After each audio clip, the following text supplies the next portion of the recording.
construire Dakar et amener en Dakar Métropole 2050. Merci beaucoup.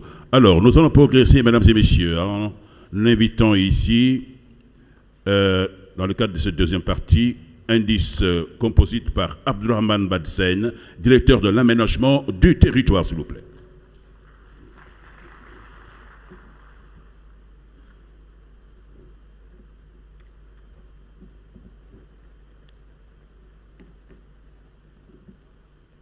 Assalamu alaikum wa rahmatullah.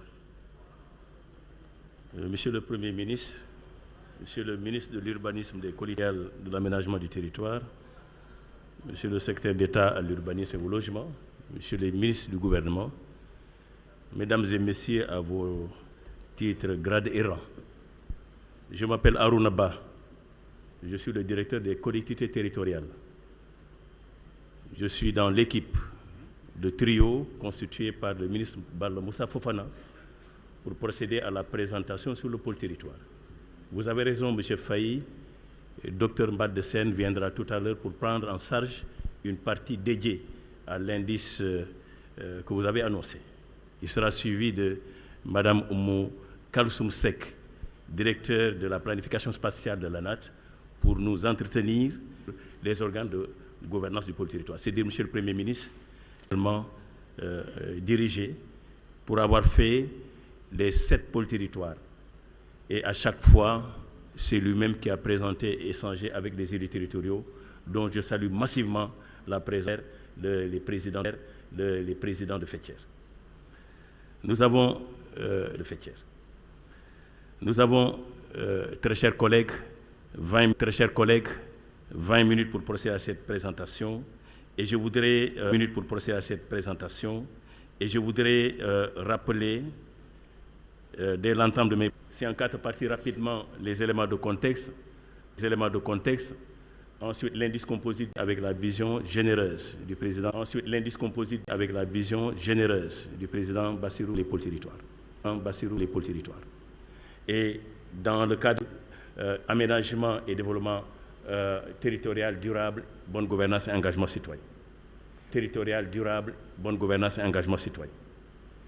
3 principes. C'est le retour au local, donc la centralité du territoire. Le deuxième principe, c'est celui de la contractualisation, et elle aura lieu, une culture axée sur des résultats. Nous avons les 8 pôles territoires, nord,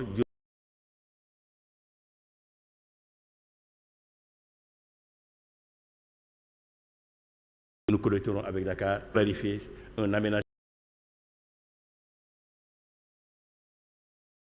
locaux de développement qui renforceront les infrastructures et le capital humain pour accélérer l'industrialisation des pôles territoires.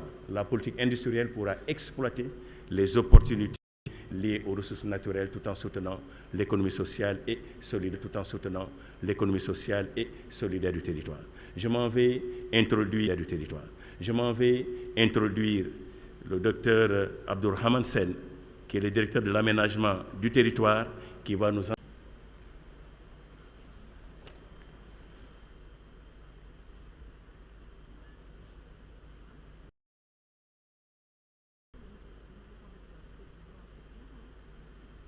Monsieur le Premier ministre, Monsieur le ministre de l'Urbanisme des collectivités territoriales, chacun à vos titres et grades respectifs. Donc, je vais vous présenter l'indice composite de dynamique territoriale.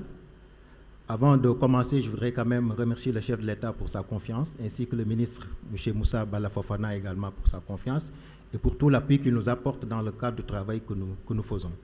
Je voudrais également saluer, bien sûr, la présence du Premier ministre, qui hausse le haut niveau donc, de cette rencontre, qui nous fait terminer vraiment le cycle de toutes les rencontres que nous avons eu à tenir et qui sont au nombre de 7. Là, nous sommes en train de faire la 6e rencontre. Alors, ce qu'il faut noter dans l'indice composite dynamique territoriale, c'est que c'est un outil qui nous permet de faire la situation de référence donc, des différents pôles du Sénégal. Nous avons un outil donc, qui est construit à partir de 21 indicateurs et un nombre total de 7 grandes variables ou 7 catégories. Ce qu'il faut noter, c'est que ces 7 catégories couvrent à peu près toutes les dimensions du développement territorial, que ce soit la situation économique, la question démographique, la question socio-industrielle ou tout simplement la question socio-culturelle, que ça soit également les questions environnementales, entre autres. Donc c'est un indice, en fait, que nous avons construit sur la base de tous ces outils et qui nous permet de mesurer le niveau de développement territorial. Autrement dit, pour le Sénégal, ça nous permet de savoir, pour les pôles, quels sont les pôles qui sont dans une bonne dynamique de développement et quels sont les pôles qui sont dans une dynamique de développement qui n'est pas de très bonne qualité.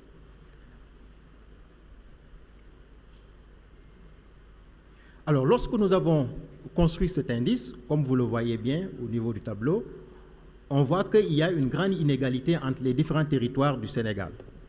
Par exemple, ici, Dakar sort du lot avec un indice de 83,05, qui est très loin devant les autres pôles qui sont urbains, comme Thiès et Diourbel-Louga. Et vous voyez bien, il y a aujourd'hui des pôles qu'on considère comme les pôles ruraux qui ont véritablement un indice qui est relativement faible. Mais ce qu'il faut noter, c'est que même si Dakar, à l'état actuel des choses, dans ces situations de référence, a un indice très élevé, il n'en demeure pas moins que Dakar a besoin du développement des autres pôles. Et donc, cela est important de le signaler. Et nous voyons bien d'ailleurs que dans l'ouvrage « Les territoires de développement » du Premier ministre Ousmane Sonko et du ministre Moussa Bala Fofana, il le confirme en ces termes: le développement de l'attractivité des territoires de l'intérieur est salvateur pour le développement harmonieux du territoire du pôle de Dakar. Autre est important, effectivement, que les autres territoires, que les autres pôles soient développés. Pour l'entrepreneurial et leadership, tout ce qui est situation sociale et offre de services de proximité est très élevé, très important à Dakar, et cela plombe dans une certaine mesure la question économique. Il faudra faire attention parce que nous voyons bien que pour ces deux indicateurs, ils sont au rouge. Alors, si nous regardons ici cette carte, ces trois cartes, ça nous montre un peu également leadership. Dakar est également bien positionné. Par contre, nous voyons notamment la danse. Donc, du point de vue, par rapport aux points faibles que nous pouvons citer ici, nous pouvons dire que le niveau d'attachement et le développement durable, c'est là, à cette composante. Pour l'autre composante aussi, qui est la dynamique économique et la dynamique démographique, on voit également que Dakar est bien positionné. Ça veut dire que Dakar est à la fois bien positionné, aussi bien pour ces deux composantes qui sont les principales composantes de l'indice, lui donnant une.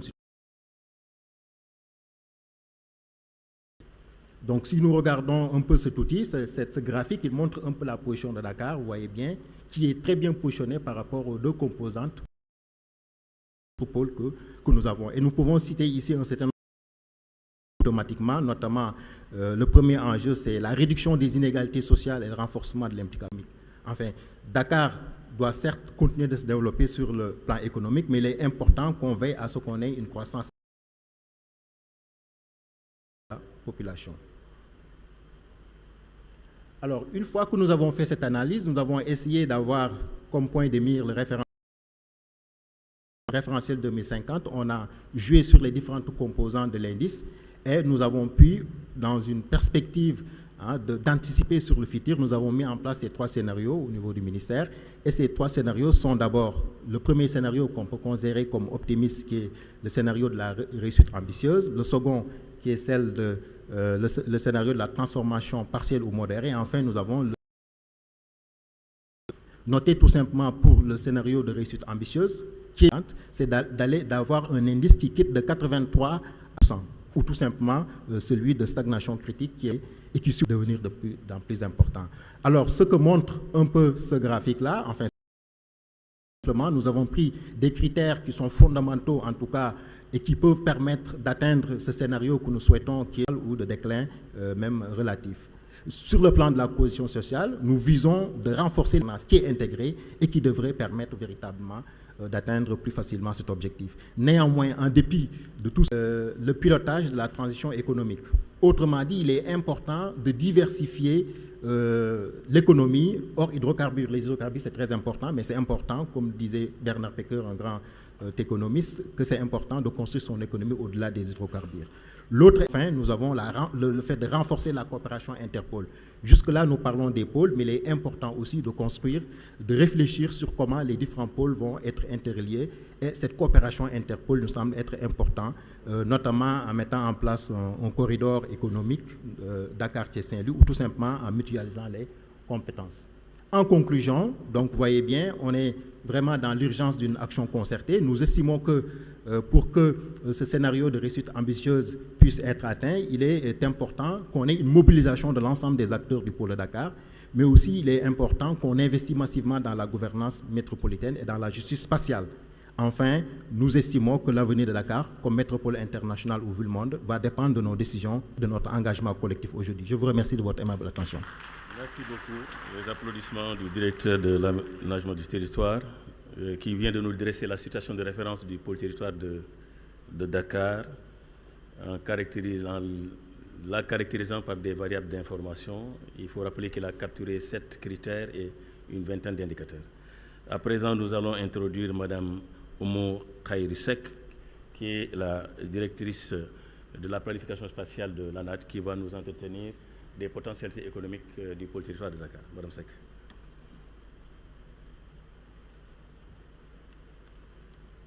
Merci beaucoup, chers collègues. Monsieur le Premier ministre, Monsieur le ministre de l'Urbanisme, des collectivités territoriales et de l'aménagement des territoires, Monsieur le secrétaire d'État, Mesdames, Messieurs les membres du gouvernement, Mesdames, Messieurs, chers invités, chers participants. Donc, au nom de Monsieur le directeur général de l'ANAT, je suis chargée de vous présenter les potentialités économiques du pôle territoire Dakar.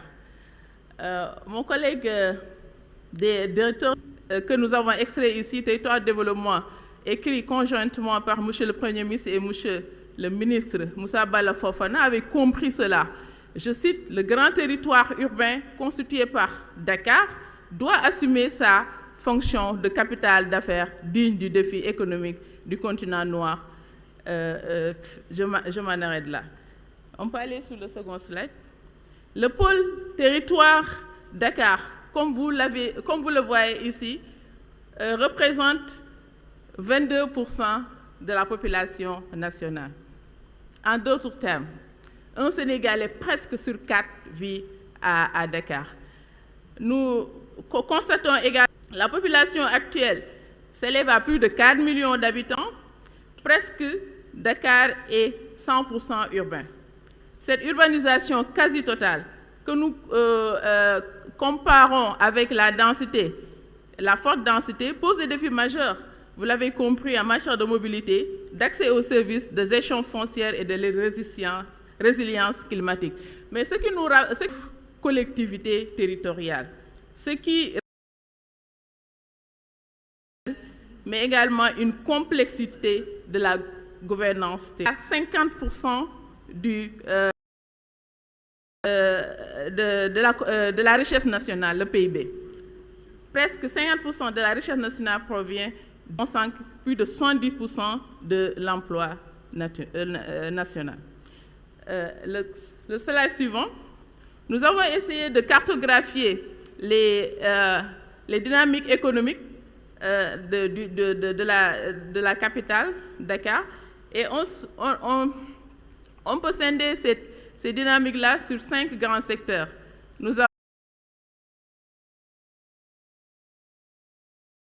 ne vais pas y revenir. Les inondations, tout à l'heure dans le tableau, la moyenne de la pluviométrie est de 400 mm. Donc, Dakar n'est pas la région la plus pluvieuse. Donc, le problème de la pluie anthropique. Ici, je montre la zone de Malika, qui entre 1991 et 2021, la bande de Filao a rétréci de moitié. Vous voyez comment l'agression urbaine se remarque. L'agression du poumon vert, je ne vais pas y revenir, mais Dakar est également menacé par les conduites de gaz et de pétrole. Avec la SAR, vous voyez sur la ligne verte au niveau de la zone de Thiaroye, et la conduite de gaz qui quitte Gadiaga vers Kabor en allant vers la Sococim, avec une urbanisation qui rattrape le tracé du gazoduc. Le périmètre de sécurité n'est pas respecté et cela peut causer des dégâts s'il y a catastrophe. C'est à anticiper.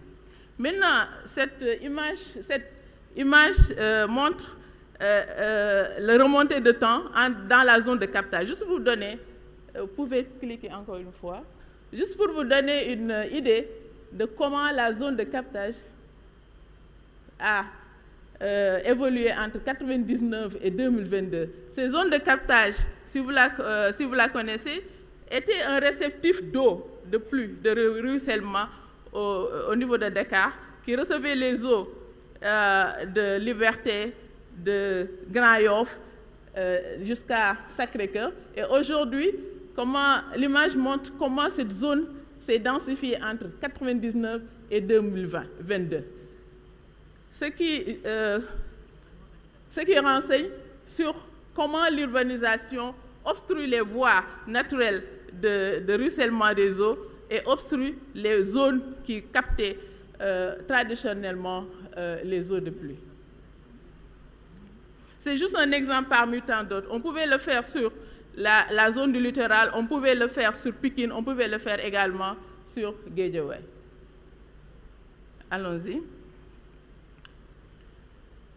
Cette image également montre l'étalement urbain entre 2010 et 2023. On se rend compte que, on voit avec les images comment l'urbanisation, l'étalement urbain s'est fait entre 2010 et 2023. Tout cela montre la conurbation qu'il y a, parce que quand les gens ne trouvent pas du foncier au niveau de la région de Dakar, ils se rabattent sur Thiès, sur Mbour, et aujourd'hui, il y a un triangle Dakar-Thiès-Mbour qui s'est formé du fait de la périurbanisation. Et enfin, je finis avec cette image qui montre les 8 pôles, cette carte qui montre les 8 pôles territoires du Sénégal. Comment Dakar pourrait continuer à jouer son rôle pour être le moteur de l'économie nationale, mais pour ce faire, il faut que les 8 pôles, les 7 autres pôles identifiés dans le cadre de la vision 2050 puissent être promus. Et ces 8 pôles territoires seront promus à travers les métropoles d'équilibre, qui sont les épicentres de ces pôles et qui pourront permettre de jouer, de contrecarrer ou bien de renverser la tendance de macrocéphalie de Dakar, pour que Dakar puisse jouer un rôle, son rôle économique, son rôle de compétitivité, mais également de résilience. Monsieur le ministre, finalement, c'est arrivé, monsieur le Premier ministre, secrétaire d'État. Merci beaucoup. Merci, Madame Oumou Kalsoum Seck. Merci beaucoup, Madame Oumou Kalsoum Seck. Oui, nous allons progresser. Monsieur Arounaba. Oui, je vous Merci laisse... beaucoup, Monsieur Faye. Oui. Donc, je voulais saluer vraiment ma collègue Oumou Kalsoum Seck, très experte, dynamique, engagée. Je pense que le ministre me l'a adressé. Mais je découvre qu'elle est émotive devant le Premier ministre. En tout cas, merci beaucoup pour son engagement. On va aller très rapidement maintenant sur la dernière partie relative aux modalités d'opérationnalisation des pôles territoires. Je vais aller très vite et je vais rester sur l'essentiel. D'abord, en termes de vision, ce qui est poursuivi, c'est des pôles territoires compétitifs et intégrés, qui sont des moteurs durables de développement et d'un Sénégal souverain et ouvert. Et la mission générale qui est assignée aux pôles territoires, c'est une mission de coordination des initiatives locales pour favoriser leur meilleure contribution à l'effort national de développement, pour que chaque pôle territoire puisse, au terme de chaque exercice, apporter sa contribution quantifiée à l'effort de développement national. Alors, les principales attributions du pôle, c'est le pilotage de la coordination des pôles territoires, on ne le dira jamais assez, mais il y a également une dimension planification et mise en œuvre des actions territoriales, aussi bien pour la déclinaison territoriale que pour la déclinaison sectorielle. Note singulièrement sur le territoire, nous verrons qu'il y a 3 instruments qui s'imposent au pôle, bon, 2 qui s'imposent, un instrument que le pôle devrait élaborer, parce que l'option, c'est vraiment gouverné par les instruments. Il y a la mobilisation et le renforcement des acteurs territoriaux, on ne dira jamais ça, c'est une activité permanente, surtout lorsque l'on revient des élections et que le personnel politique des collectivités locales est renouvelé. Il y a toujours un besoin de renforcer les capacités et terminer par la promotion de la compétitivité et des coopérations territoriales. L'innovation et le financement des dynamiques territoriales est parmi les attributions du pôle, la promotion du développement et de la compétitivité territoriale. Alors, nous avons 9 compétences jusqu'ici dévolues aux collectivités territoriales dans le cadre de la décentralisation. Avec les pôles territoires, les 9 compétences verront ajoutées à 4 nouvelles autres. Les 4 nouvelles compétences qui s'ajouteront aux 9 pour avec la mise en place des 8 pôles territoires, c'est le développement économique et social, l'infrastructure et la mobilité, la gestion des ressources et l'innovation et la recherche. Je dois préciser que les compétences et les questions de leur subsidiarité ont fait l'objet d'une concertation. Monsieur le Premier ministre, en même temps que la série de concertations autour des pôles territoires a été lancée, et également poursuivi les concertations pour les travaux préparatoires à la réforme de l'acte 4. Et 15 thématiques ont été arrêtées en raison d'une thématique par mois. Le ministre et ses collègues ont envahi le Sénégal des profondeurs pour adresser ces thématiques-là avec les acteurs territoriaux et l'ensemble de ceux qui intéressent le territoire.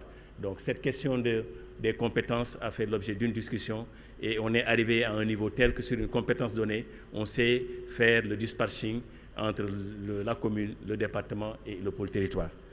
Nous progressons pour voir les compétences, les 13 que nous avons sous les yeux, domaines, environnement, gestion des ressources naturelles, santé, population, action sociale, jeunesse, sport, loisirs, aménagement du territoire, planification et coopération décentralisée, éducation, formation professionnelle, travail et emploi, culture, urbanisme, habitat, logement et gestion des déchets et du cadre de vie, quartier, écoquartier, qui est une préoccupation du gouvernement, de M. le Président de la République, de M. le Premier ministre, de faire en sorte que la gouvernance de proximité soit une réalité dans le cadre de la décentralisation, développement économique et économie sociale et solidaire, infrastructure, mobilité et transport, hydraulique, assainissement et les énergies renouvelables. On termine avec l'innovation, la recherche, pour que les universités contribuent véritablement au développement de nos territoires. Donc, le niveau de subsidiarité, je l'ai annoncé tout à l'heure, pour les communes, on attend à ce que davantage elles soient sur la prise en charge des actions de proximité et offrent du service direct aux citoyens. Donc, si une municipalité n'est pas capable de donner des services publics de proximité aux citoyens, c'est comme si sa raison d'être était compromise. Pour les départements, il s'agit de la coordination à une échelle intermédiaire avec une gestion des infrastructures et des politiques de niveau départemental. Donc, c'est plus un focus vers des projets structurants. Et le pôle territoire sera maintenant responsable des stratégies globales et de projets structurants à l'échelle régionale ou plusieurs régions réunies avec une vision à long terme et une coordination interrégionale avec la conduite de grands projets de territoire et des stratégies de développement territorial. Arrive maintenant la structure organisationnelle du pôle territoire. Le pôle territoire aurait pu être une collectivité territoriale. Il y aurait des dispositions qui nous amèneraient à observer un temps perdu et beaucoup de réflexions de fond sur le statut d'un certain nombre de collectivités territoriales qui peut-être pourraient amener à réfléchir est-ce qu'on ne pourrait pas les muter. Ensuite, si nous prenons pôle territoire comme intercommunalité, une intercommunalité n'est pas forcée.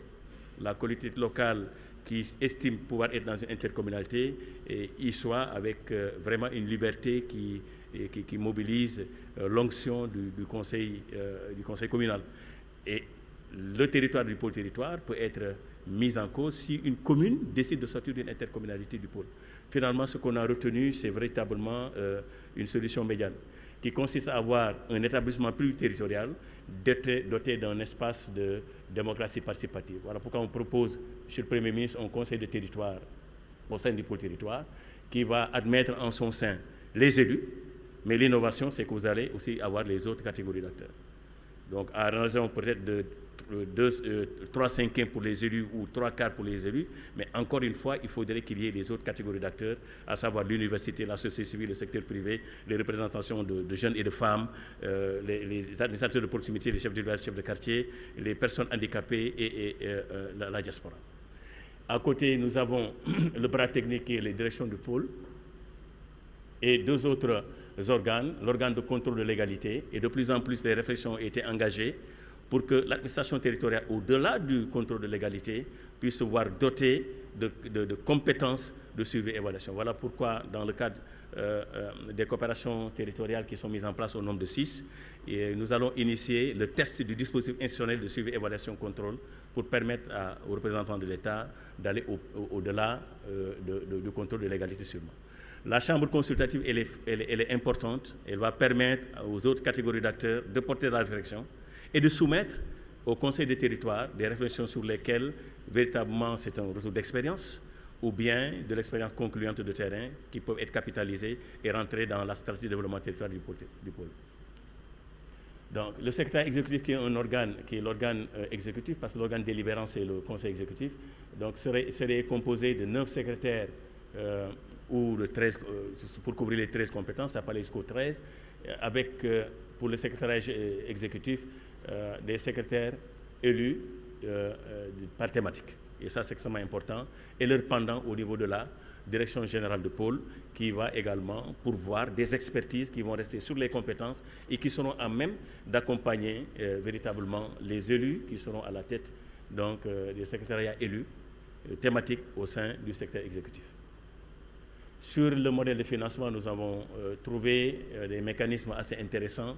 C'est le transfert de fiscalité propre au pôle territoire, donc les fonds d'investissement. Il y a l'accès également au marché financier. Le pôle territoire pourrait emprunter donc, en fonction maintenant des programmes d'investissement qu'il va porter. Donc le financement vert, donc, qui est aujourd'hui très prisé. Il y a également la coopération décentralisée de financement international avec la Banque mondiale, l'AFD, l'UE, qui sont très connus dans le cadre de l'accompagnement qu'ils nous font singulièrement au niveau du PACASEN. Et ils avaient maintenant des budgets satellites. Il y a un fonds de 100 milliards séquestré pour accompagner le déploiement du pôle, qui fait l'objet d'un programme déjà maturé au sein du ministère avec l'accompagnement du ministre Moussa Balla Fofana. Pas plus que hier, les services du Trésor ont été avec ceux de notre ministère pour travailler à évoluer le plus pragmatique possible avec la LFR de 2026 en prenant en compte les préoccupations au sein du pôle territoire. Donc la feuille de route pour la mise en place, préparation, cadrage, nous y sommes. Donc il y a une phase de structuration de mise en place des organes, donc qui serait précédée par la prise d'une loi d'orientation, donc le cadre réglementaire d'abord. Ensuite, ce cadre réglementaire aura des acteurs qui vont se mouvoir dedans. Et il faut, en direction des acteurs qui se meuvent dans le cadre réglementaire, un certain nombre d'outils, donc d'instruments de gouvernance que nous allons mettre en place avec le schéma directeur d'aménagement du territoire, la cartographie réglementaire des usages, des risques et des propositions, et maintenant un instrument qui est vraiment spécifique au pôle, c'est le document portant stratégie de développement territorial du pôle, et maintenant les questions de suivi et évaluation seront dans le cadre de l'opérationnalisation. Je voudrais terminer, Monsieur le Premier ministre, Monsieur le ministre, pour rappeler, comme j'ai entamé également des propos du Président de la République, clôturer en disant que le Président, je le cite, « Je souhaite instaurer un gouvernement de proximité, attentif à chaque collectivité territoriale, apte à déployer des politiques équitables dans des domaines de l'hydraulique, de la santé, de l'éducation, de la formation. » Je voudrais remercier pour votre aimable attention.